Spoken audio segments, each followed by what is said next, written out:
Now this album has to be playing at the gates of heaven.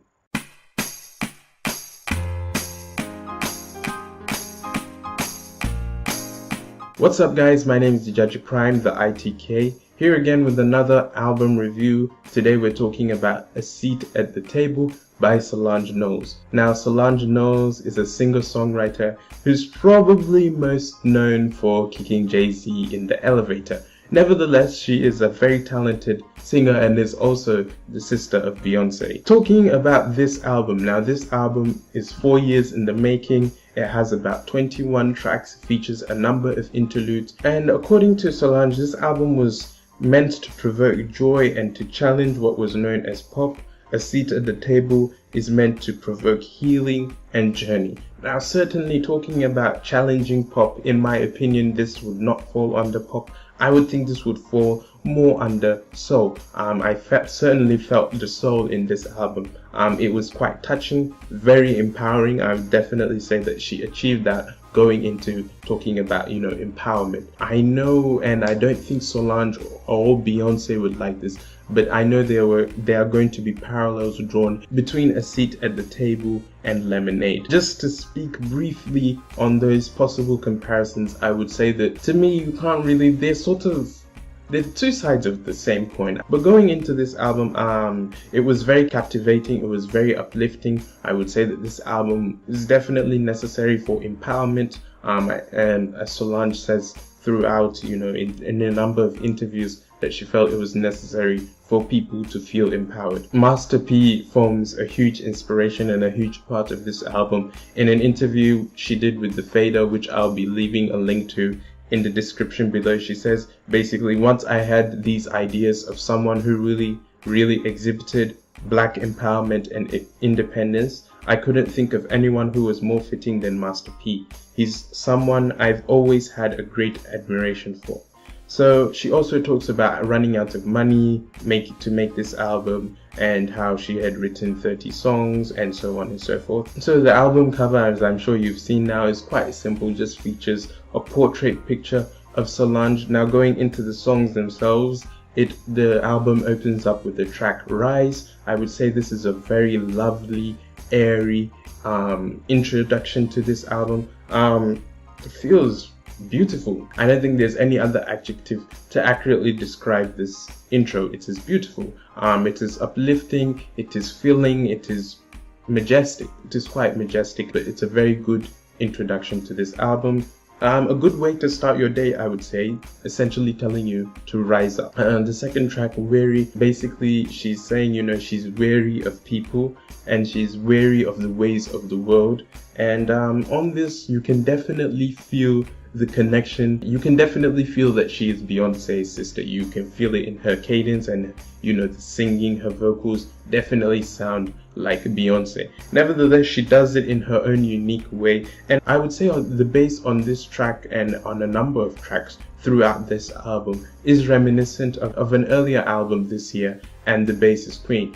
You can go and check out this album and also my review of this album. Also, another thing I found in certain parts of this album was the percussion was reminiscent of eBay's self-titled album, and I don't think that's too far-fetched.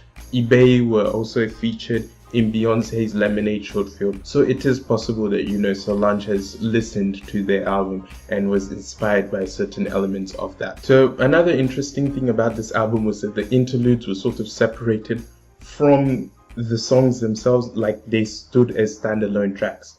Now the way that these instrumentals were constructed, they feel very inbuilt to the tracks. Oftentimes the main message of these interludes are the title for the next track, and there's a gentle instrumentation of the following or preceding track playing in the background. These interludes mainly feature Solange's father, and he basically breaks down his own struggles, the fight against racism, making money, going out and selling his projects from the boot of his car, and so on and so forth. Another track on here which features Lil Wayne, Mad, and she basically says there's a lot to be mad about on this track. Lil Wayne talks about his own personal experiences. I think this was a very good feature by Lil Wayne. I think he added a lot to this track. He gave it a nice little element, and it didn't feel misplaced. There's an interlude on here titled Tina Taught Me, which features Solange's mother,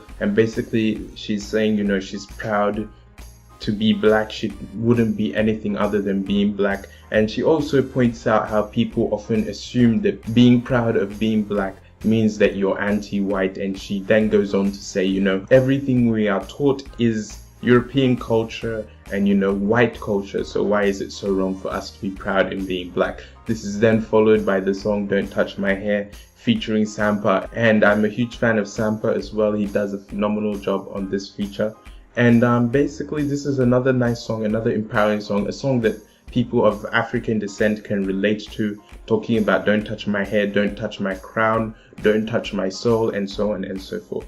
I would say this album is very empowering. It touches here and there on politics. In one of the interludes, Solange's father is talking about how there are more drugs within rich neighborhoods than there are in black neighborhoods, and how the children of those families often go to rehab, whereas if you're from the hood, you can't exactly afford to go to rehab. So that's another thing to consider when listening to this album. The production on this album was mainly handled by Devon Walsh and Matt Otto, and I think, you know, they did a phenomenal job. They did a great job of making this sound majestic, making it sound grand, making it sound, you know, very intricate and very personal and very touching. From the little things such as the harps on songs like Cranes in the Sky, and so many intricate and delicate aspects of this instrumental really add to the overall feeling of this album. Another interesting track on here is For Us By Us.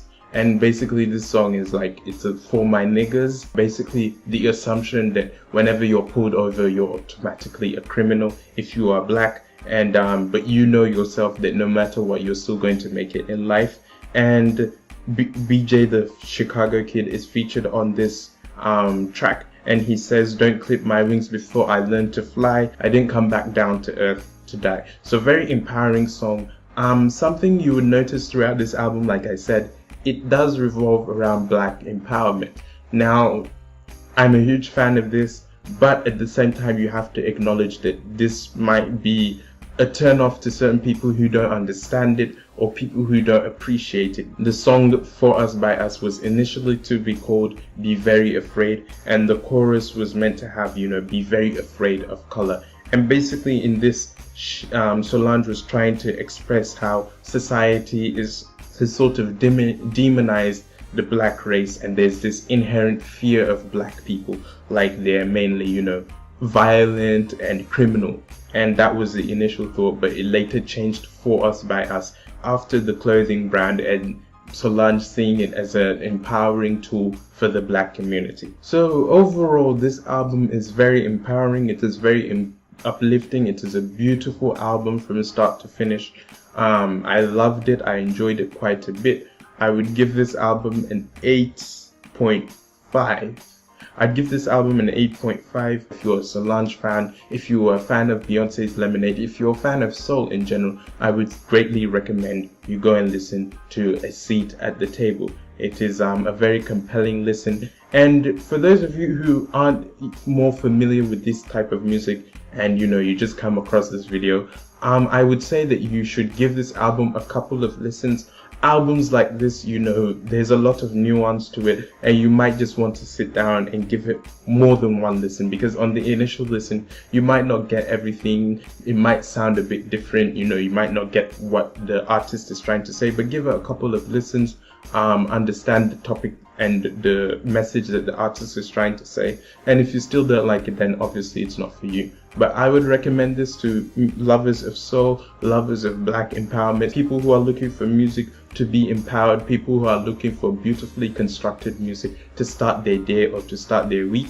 Definitely A Seat at the Table is the album to go for. Like I said, 8.5 in my opinion. And yeah, let me know what you think about this album. If you'd like to see me talk about more political subjects, be sure to check out my main channel. I'll leave a link here, also a link in the description. And yeah, I hope you enjoyed this video. If you did, please be sure to leave a like. If you're new around here, why not click subscribe? My name is Jaji Prime. I hope you have a blessed day and I'll see you in the next video.